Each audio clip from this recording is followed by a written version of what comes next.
Hi, it's HardReset and today I'll show you how to fix Face Unlock not working on OnePlus Nord 6.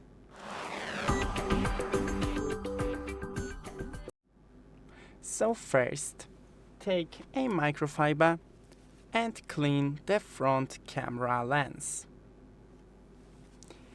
Then go into the settings, scroll down to security and privacy, device unlock, face and fingerprint, face, put in your PIN, and delete the face data, and add face data.